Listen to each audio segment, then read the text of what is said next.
This is our script. Well, it's more of an outline than anything. Do you have like a passion for broadcasting, or was this like an excuse to get out of class, or how'd you guys end up like trying this? I think it's a little bit of everything. Yeah, it was. I think it was probably like towards the end of the year. Yeah. And we first. It was mostly you two. Make sure it's not upside down or anything. Mr. Brown had approached Callan with the idea of starting a podcast. I was interested in the behind the scenes kind of work, and then we kind of asked Aiden if he wanted to be a part of it. Yeah. He had jumped on right away, and then I ended up kind of switching from behind the scenes to on the podcast with them. It kind of gives you talking skills and like people skills, being able to converse and carry on a conversation, and it also gives you that like opportunity to potentially go into broadcasting with a little bit of that experience. What do you guys think? Yeah, I think the opportunity to just try it out, see what it was like. The behind the scenes work was interesting to see. Can't say it was my favorite. That's kind of why I switched to the other side of it. But You want to be a face? yeah. Are you ready? Yeah. All right, well, she'll start the clock in a second. Through the career academies and Mr. Workler here at HPAT, we're able to do this. We do a variety of things, but the whole goal of career academies is to connect kids to careers that they can explore and see if they like it. You heard Harrison say, yeah, I tried the video board, I thought that's where I wanted to be, and it just wasn't where he was comfortable, so he ended up moving out to the mic. So when you can do that stuff for free, you can earn high school credit at the same time, you get out of school a little bit, and you're not at college paying for it before you realize you don't like something. That's really what the magic pill of all this is. This career academy has to do with communication, correct? Yep. So Mr. Brown got a hold of me and asked if we wanted to do a video podcast, and he lined up the kids, and we got the background set up and microphones and everything, and we started 30-some episodes ago. They're picking out the music for the theme that we opened up and some of these other things. So they were involved in the process right from the very beginning on putting it together and the thoughts. Hey everybody, welcome back to another episode of Anchor Down. How'd the name come about? We weren't really sure what to call it, and so we put out an Instagram contest to see, and we did get some traction on that. We got some votes for that, and ultimately it was Harrison's name that actually won. We just put it to a vote. We picked some, put it to a vote, and then that name won. So that's where the Anchor Down came from. It's been a work in progress, but these young men have been getting better and better each week. You getting sick of school? Oh yeah, bro. I've been sick since like 7th grade at least. Okay. How are you, man?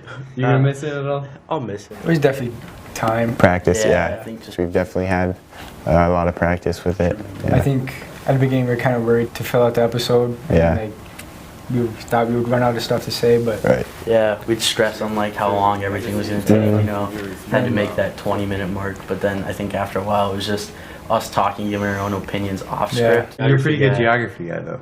it's all because of FIFA. I swear, soccer. That's how it was. How so? Like, There's countries in that. alright. We kind of talk about what we want to talk about. Today on the Worldle, you know that thing? Did you do it? I got it in first try. We converse before, like in our school hours before, and then add some to our little script, or just have a conversation if we don't have a script about what we want to talk about. And usually when we get here, Mr. Workler has events that HPAT is streaming. I was hoping to go down there and watch it. So every day that's not a Wednesday, we have this hour to make our script too. If Real Madrid wins, I hope Luka played like 90 minutes and had like 2 touches on the ball. Every day, you know, if stuff changes, we add current events, so kind of whenever. Okay. But my score prediction is right too. We roll another $3. Okay. $8? Why would we do Okay, $8? 5, 10. No. After every podcast, then it kind of starts again. We kind of know what, like, have a good sense of what's happening around the school. I think the biggest thing is the events. If there's a career event too, like through career academies, we try to mention that. Because those are big things, and that's, you know, the sole reason we're here. We're able to do this. Choir concert 25th.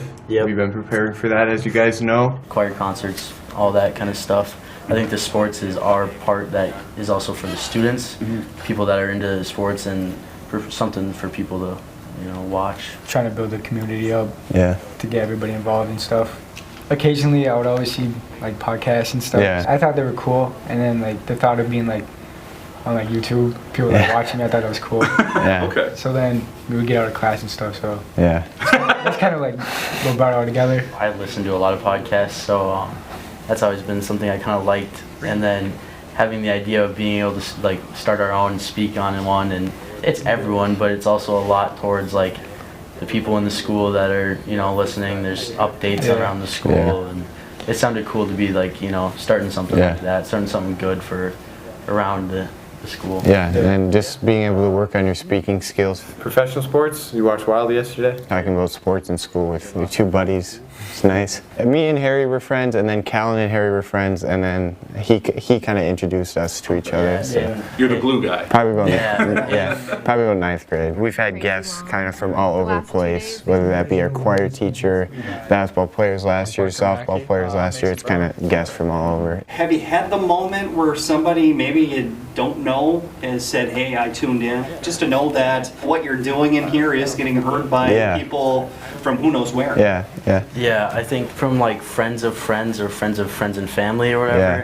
there's been times where, you know, you're walking or talking with people and you're like, oh yeah, your podcast is really cool. Really? And it's funny. High school and their families is, I think, the goal. Obviously, reaching people from all over the place. Yeah, I think we reach like everybody, but one of our main goals was try to get the school involved. Yeah. People at school, like students, more about school events going on and stuff. YouTube, Facebook, yeah. Usually it's around 500 when we share it on Facebook. Without Ron, this doesn't happen. Without Hibbing Public Access having this studio, it doesn't happen either. So it really became a part of, out of our 5 career academies, this performing arts communications, we had very few connections to school and to the community. So we needed to find other outlets. We're a 501c3 nonprofit organization, and we get funding from the city of Hibbing through the cable TV franchise agreement. We've got a great studio here, right? And so as a person that wants to see our community thrive, how can we help support a program like this? Ron has lived and breathed this place for a decade, almost a decade, a lot. It's just a way that we can make use of what we already have, celebrate that, and try to get the word out there. Welcome back to another episode of Anchored Down. Thanks to Mr. Brown and Mr. Workala and everybody that helps us